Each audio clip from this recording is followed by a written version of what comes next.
in today's tutorial, I'm going to show you how to turn on and enable autosave for respondents on your Google form.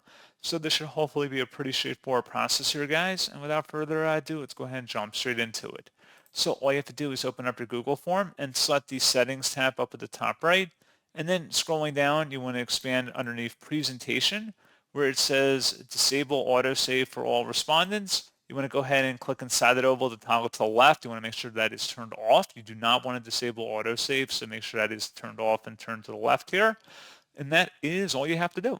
So pretty straightforward process, guys. And as always, thank you for watching. I do hope that was able to help you out, and I do look forward to catching you all in the next tutorial. Goodbye.